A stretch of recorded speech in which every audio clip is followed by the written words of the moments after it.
This after-school presentation was written and narrated by Academy of Ideas. Check out their YouTube channel for more of their videos.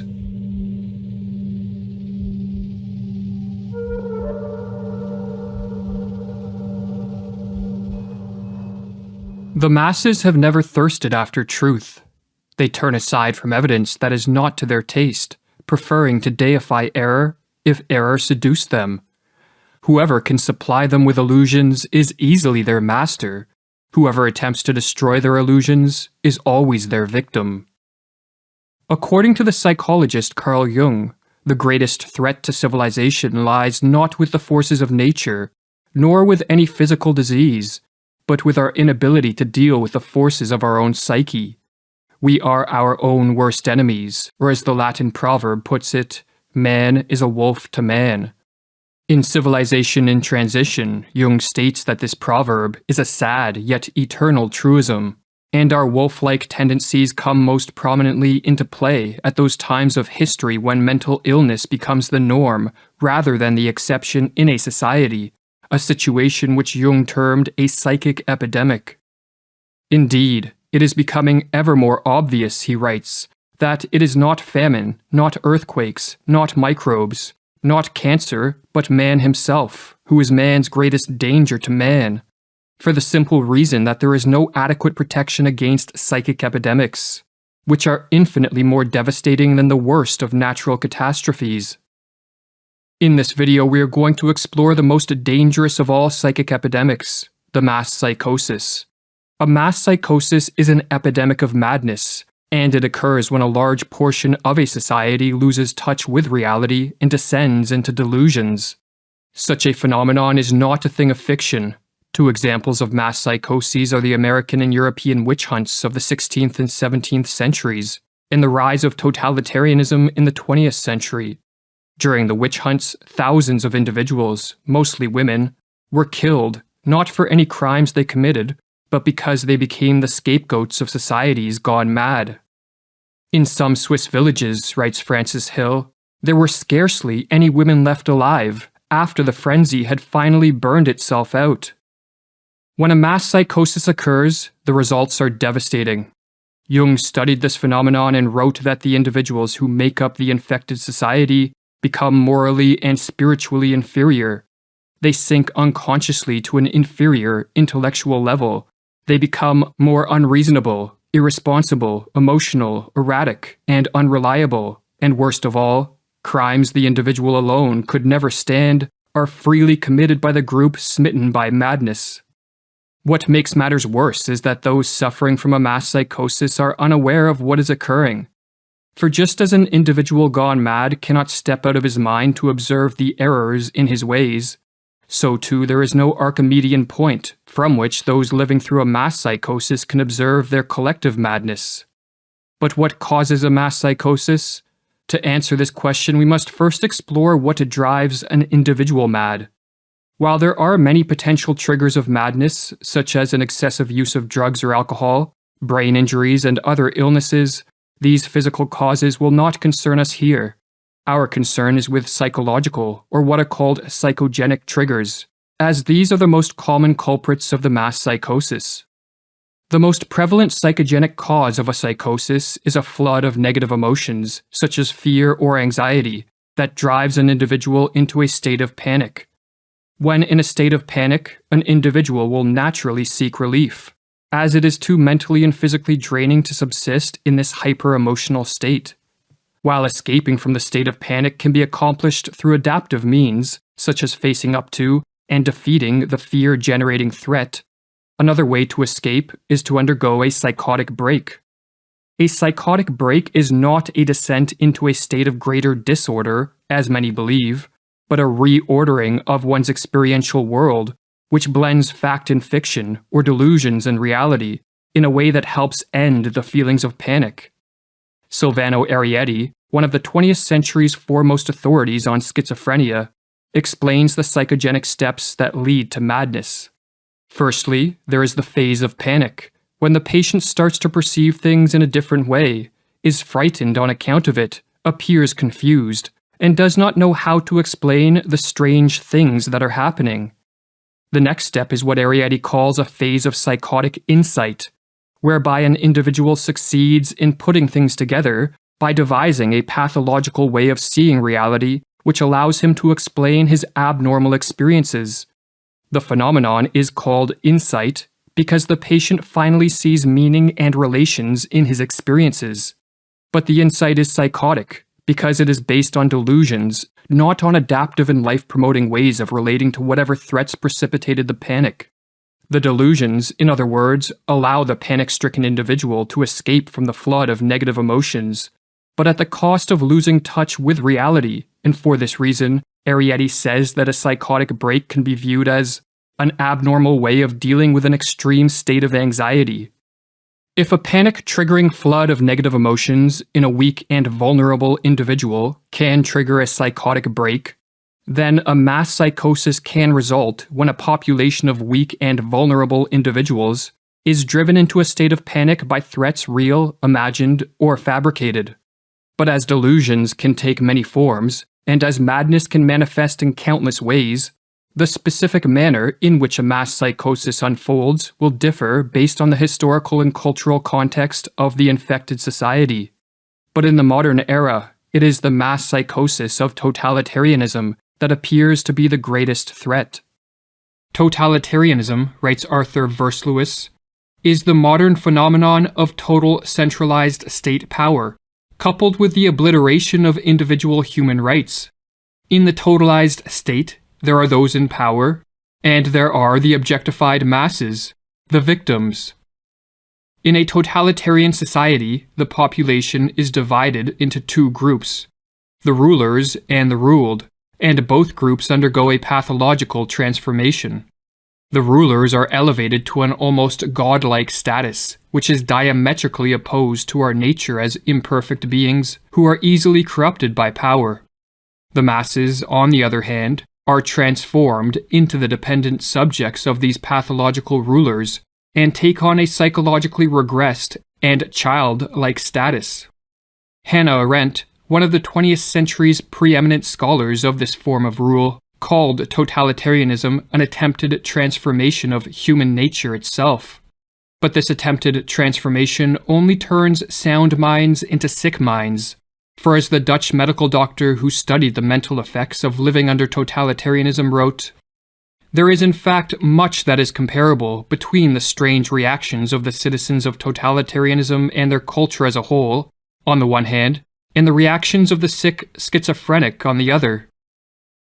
The social transformation that unfolds under totalitarianism is built upon and sustained by delusions. For only deluded men and women regress to the childlike status of obedient and submissive subjects, and hand over complete control of their lives to politicians and bureaucrats. Only a deluded ruling class will believe that they possess the knowledge, wisdom, and acumen to completely control society in a top-down manner.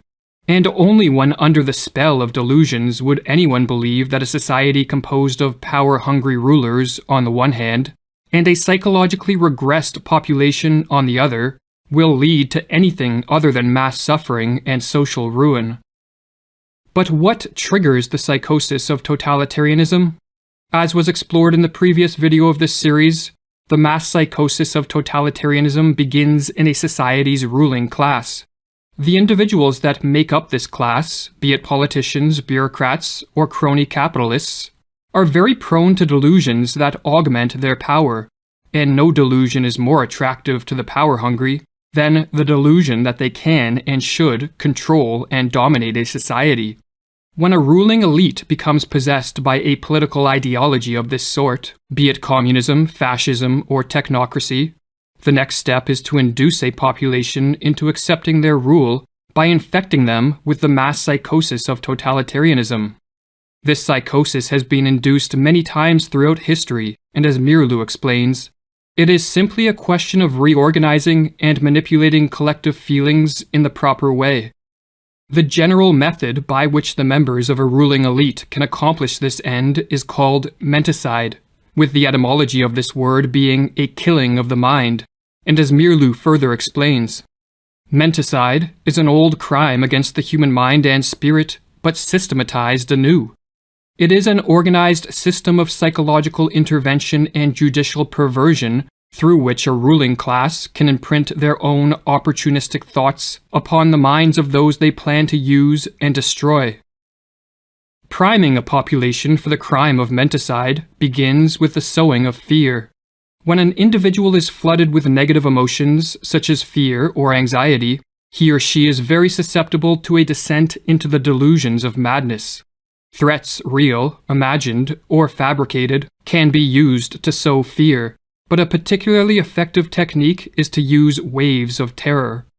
Under this technique, the sowing of fear is staggered with periods of calm, but each of these periods of calm is followed by the manufacturing of an even more intense spell of fear, and on the process goes. Or as Mirlu writes, each wave of terrorizing creates its effects more easily after a breathing spell than the one that preceded it, because people are still disturbed by their previous experience. Morality becomes lower and lower, and the psychological effects of each new propaganda campaign become stronger. It reaches a public already softened up. While fear primes a population for menticide, the use of propaganda to spread misinformation and to promote confusion with respect to the source of the threats and the nature of the crisis helps to break down the minds of the masses. Government officials and their lackeys in the media can use contradictory reports, nonsensical information, and even blatant lies. As the more they confuse, the less capable will a population be to cope with the crisis and diminish their fear in a rational and adaptive manner. Confusion, in other words, heightens the susceptibility of a descent into the delusions of totalitarianism. Or as Mirlu explains, logic can be met with logic, while illogic cannot. It confuses those who think straight. The big lie and monotonously repeated nonsense have more emotional appeal than logic and reason. While the people are still searching for a reasonable counterargument to the first lie, the totalitarians can assault them with another. Never before in history have such effective means existed to manipulate a society into the psychosis of totalitarianism. Smartphones and social media, television and the internet, all in conjunction with algorithms that quickly censor the flow of unwanted information, allow those in power to easily assault the minds of the masses. What is more, the addictive nature of these technologies means that many people voluntarily subject themselves to the ruling elite's propaganda with a remarkable frequency. Modern technology, explains Mirlu, teaches man to take for granted the world he is looking at. He takes no time to retreat and reflect. Technology lures him on, dropping him into its wheels and movements. No rest, no meditation, no reflection, no conversation. The senses are continually overloaded with stimuli. Man doesn't learn to question his world anymore. The screen offers him answers, ready-made. But there is a further step the would-be totalitarian rulers can take to increase the chance of a totalitarian psychosis. And this is to isolate the victims and to disrupt normal social interactions. When alone and lacking normal interactions with friends, family, and co-workers, an individual becomes far more susceptible to delusions for several reasons.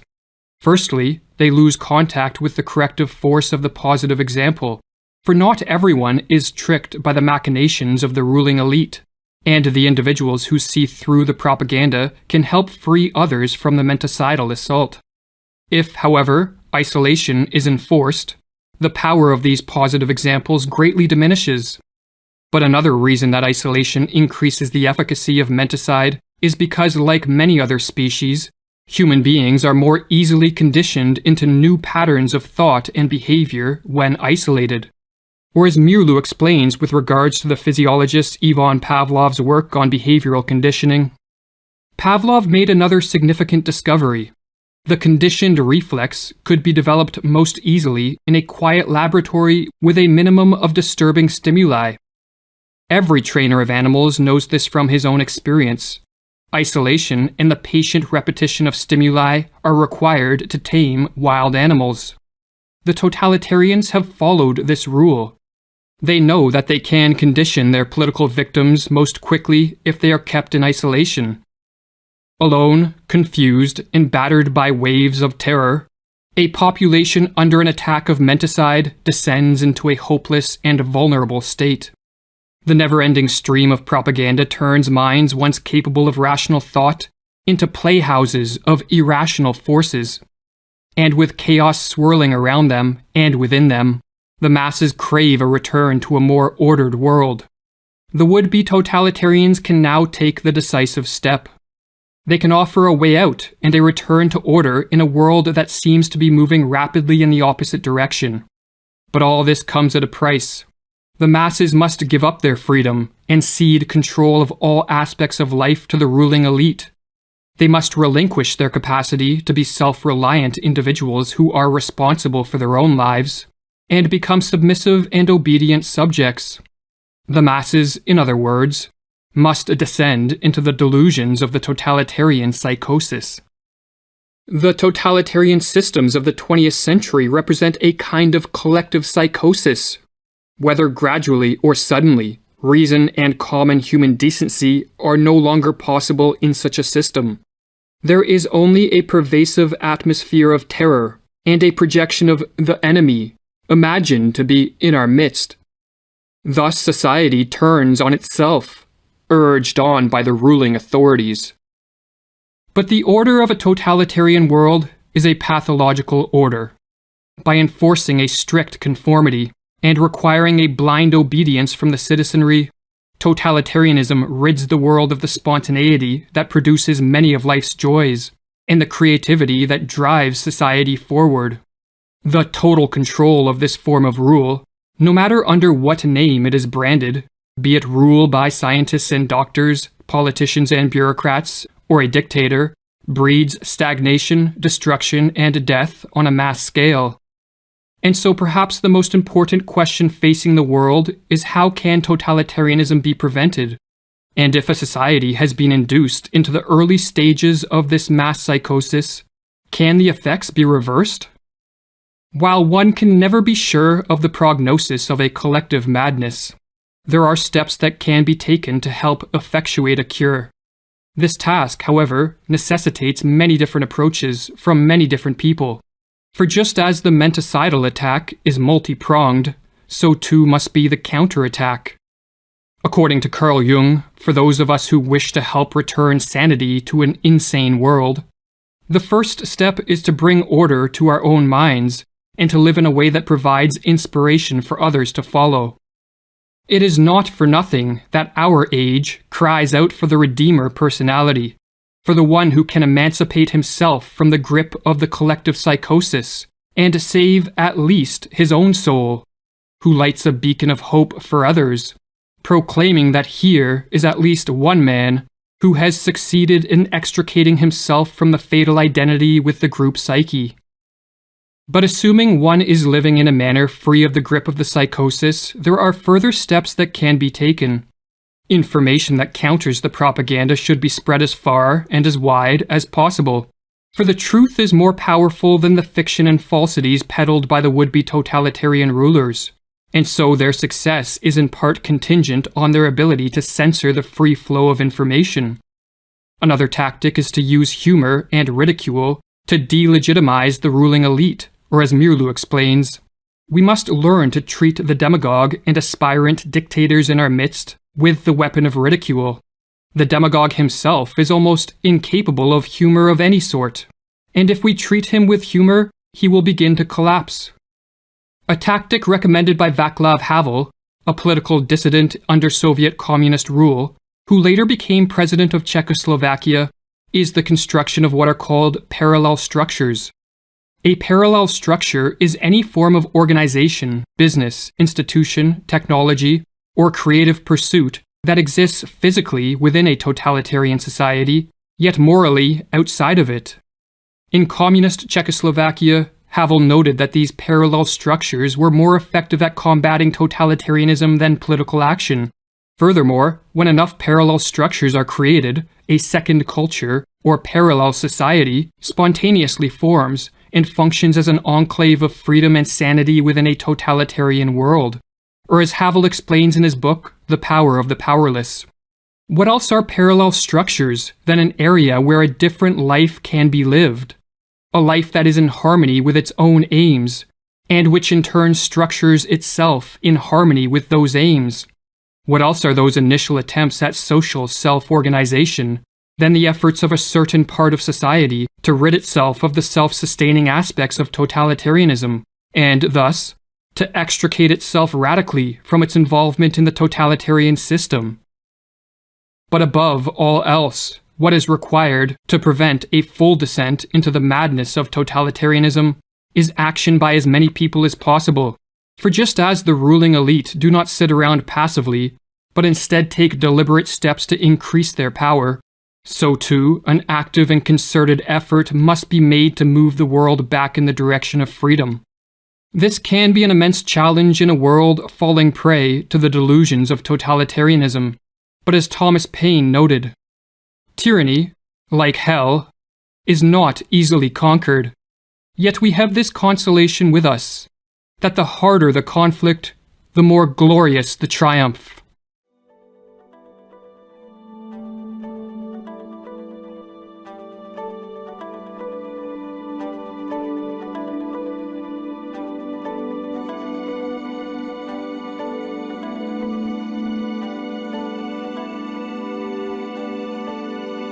For more content like this, visit the YouTube channel Academy of Ideas or the website academyofideas.com.